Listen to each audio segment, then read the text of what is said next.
Assalamualaikum warahmatullahi wabarakatuh. Saya Wahyu Putri Afandi, NPM 181003658. Saya di sini akan menjelaskan tentang macam-macam hipotesis. Jadi ada beberapa macam hipotesis. Untuk mempermudah dalam mempelajari, hipotesis ini dapat diklasifikasikan berdasarkan rumusannya dan proses pemerolehannya. Kalau ditinjau dari rumusannya ada dua, yaitu hipotesis kerja, biasanya disingkat dengan HI atau HA. Jadi HA ini hipotesis yang dibuat oleh peneliti. Jadi peneliti sebelum melakukan penelitian pasti sudah mempunyai dugaan sementara yang dianggap benar. Nah, itu yang dinamakan dengan hipotesis kerja atau HA itu. Sedangkan yang hipotesis nol itu adalah lawan hipotesis kerja. Biasanya H0 ini hipotesis nol ini disingkat dengan H0. Jadi H0 ini apa ya? Hipotesis yang isinya itu bertolak belakang atau berkebalikan dari HA. Seperti contoh, peneliti mempunyai dugaan ada hubungan antara tingkat pengangguran dengan tingkat kriminalitas. Seumpama hanya HA-nya seperti itu, maka HO-nya itu isinya tidak ada hubungan antara tingkat pengangguran dengan tingkat kriminalitas. Seperti itu. Jadi seumpama HA-nya itu ada pengaruh, jadi H0-nya itu tidak ada pengaruh. Seumpama HA-nya itu lebih besar, pasti H0-nya itu lebih kecil. Jadi H0 itu selalu berkebalikan isinya dari HA. Seperti itu. Lalu ditinjau dari proses pemerolehannya ada hipotesis induktif dan hipotesis kualitatif. Hipotesis induktif itu hipotesis yang dirumuskan berdasarkan pengamatan untuk menghasilkan teori baru. Biasanya ini pada penelitian kualitatif. Jadi penelitian kualitatif itu penelitian untuk mendapatkan informasi yang berhubungan dengan pemikiran, perasaan, dan impresi, seperti itu, alasan dan penyebabnya, opini, gitu. Seperti contoh, peneliti ingin memahami informasi yang mendalam.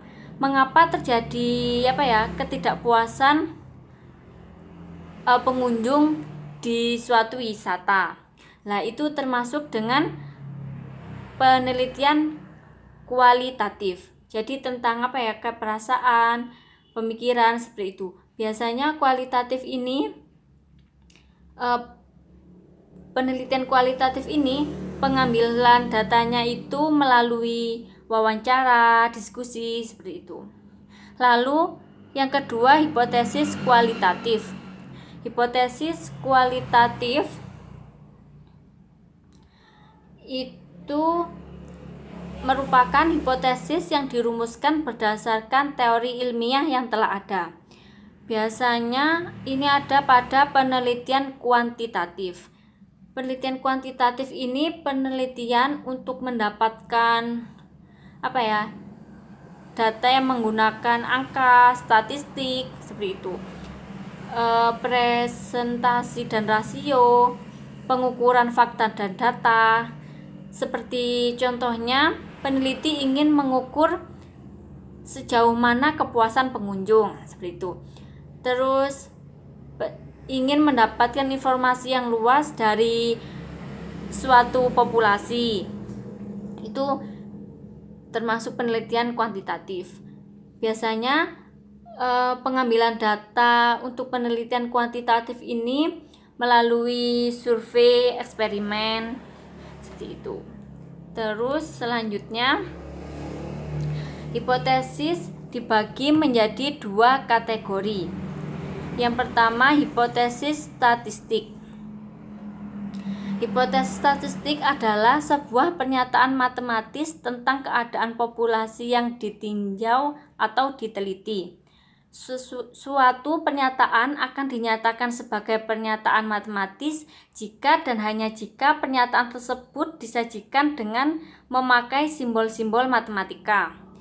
Jadi seperti contoh, ada 100 kaum anak muda menggunakan gadget untuk melakukan jual beli. Kan ada 100-nya, ada simbol matematika 100. Lah itu berarti termasuk hipotesis statistik. Lalu yang kedua, hipotesis penelitian. Hipotesis penelitian disebut juga dengan hipotesis substansi. Adalah hipotesis yang mengandung pernyataan mengenai relasi antara dua variabel atau lebih sesuai teori. Hipotesis substansional ini tidak dapat diuji. Agar dapat diuji, harus terlebih dahulu diterjemahkan menjadi hipotesis statistik. Jadi, hipotesis penelitian ini tidak bisa diuji, sedangkan hipotesis statistik ini bisa diuji. Karena tadi memakai pernyataan matematis keadaan populasi yang ditinjau itu tadi ya kan. Lalu contoh dari hipotesis penelitian ini, banyak kaum anak muda menggunakan gadget untuk melakukan jual beli gitu. Jadi bedanya itu kalau statistik itu memakai simbol-simbol matematika seperti tadi angka 100 itu.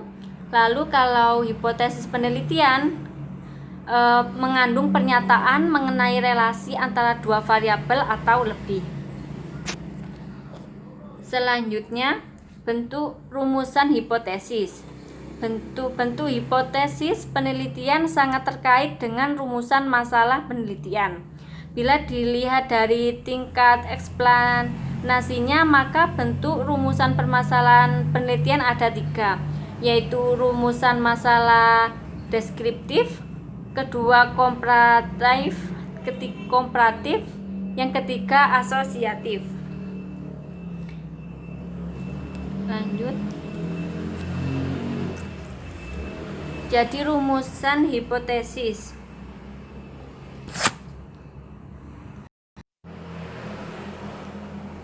Hipotesis deskriptif menurut Sugiono.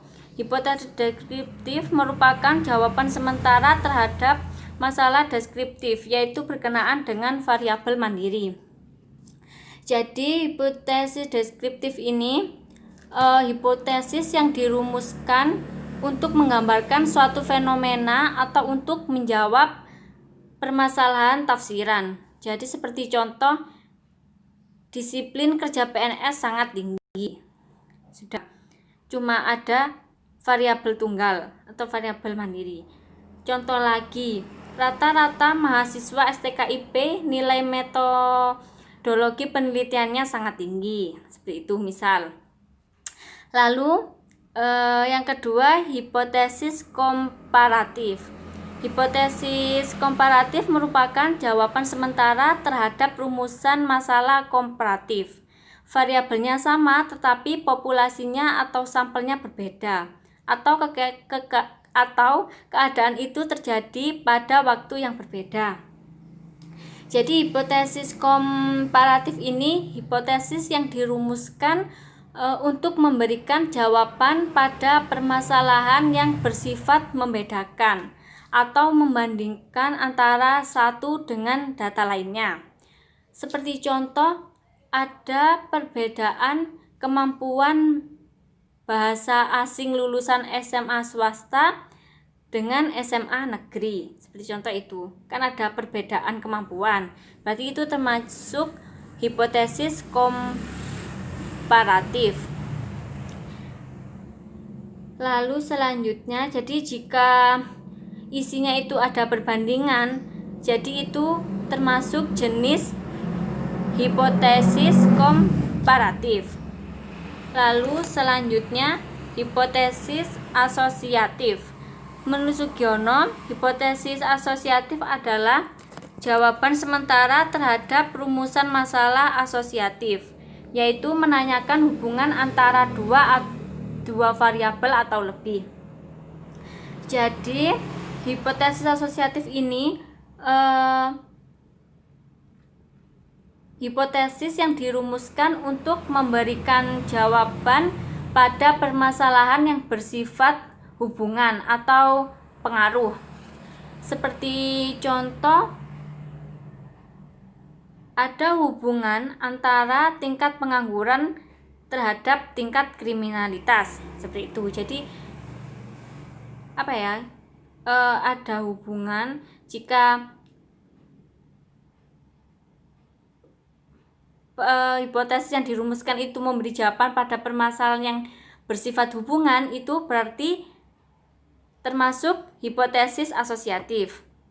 Contoh lain, ada pengaruh, kan itu hubungan, pengaruh atau berhubungan ya kan, ada pengaruh antara tingkat suku bunga terhadap harga saham, misalnya seperti itu.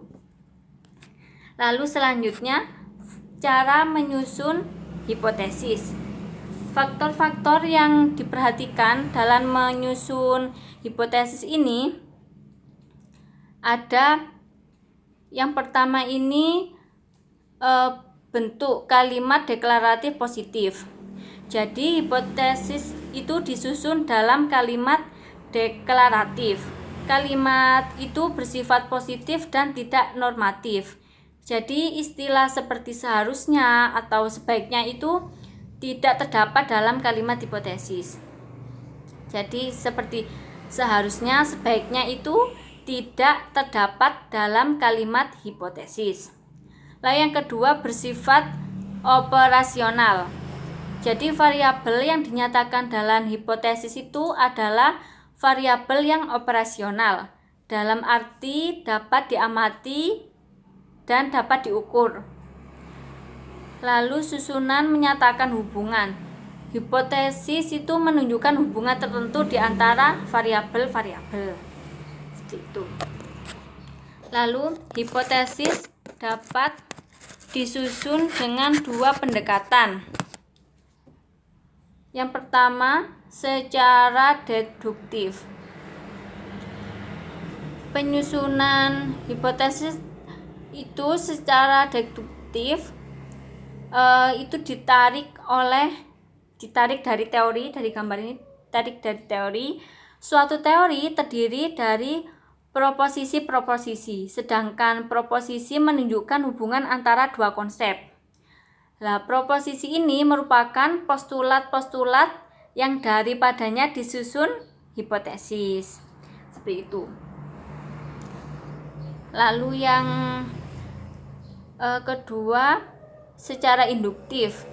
Penyusunan hipotesis secara induktif ini bertolak dari pengamatan empiris.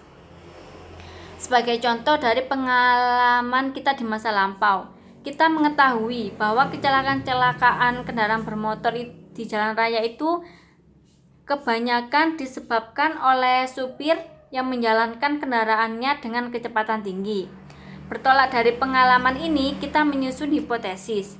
Ada hubungan positif antara kecepatan laju kendaraan dengan kecelakaan lalu lintas.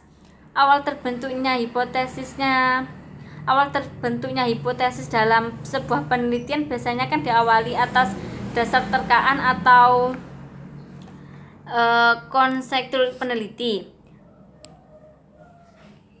Nah, meskipun berasal dari terkaan, namun sebuah hipotesis tetap harus dibuat berdasarkan pada sebuah acuan, yaitu teori sebagai acuan perumusan hipotesis. Jadi untuk memudahkan proses pembentukan hipotesis, seorang peneliti biasanya menurunkan sebuah teori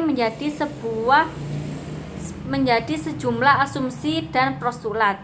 Nah, asumsi-asumsi tersebut dapat didefinisikan sebagai anggapan atau dugaan yang mendasari hipotesis. Lalu yang kedua, fakta ilmiah sebagai acuan perumusan hipotesis.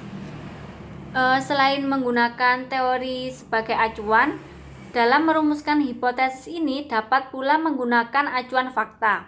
Secara umum, fakta dapat didefinisikan sebagai kebenaran yang dapat diterima oleh nalar dan sesuai dengan kenyataan yang dapat dikenali dengan panca indera. Jadi, fakta ilmiah sebagai acuan perumusan hipotesis ini dapat diperoleh dengan berbagai cara. Misalnya, yang pertama itu memperoleh dari sumber aslinya. Yang kedua, fakta yang diidentifikasi dengan cara menggambarkan dan menafsirkannya dari sumber yang asli. Yang ketiga, fakta yang diperoleh dari orang mengidentifikasi dengan jalan menyusunnya dalam bentuk abstract reasoning atau penalaran abstrak. Selanjutnya, hipotesis dapat dirumuskan berdasarkan sumber lain, yaitu kebudayaan di mana ilmu atau teori yang relevan dibentuk. Yang kedua, ilmu yang menghasilkan teori yang relevan. Yang ketiga, analogi. Yang keempat, reaksi individu terhadap sesuatu dan pengalaman. Baik, sekian dari saya. Mohon maaf jika ada kesalahan. Terima kasih. Wassalamualaikum warahmatullahi wabarakatuh.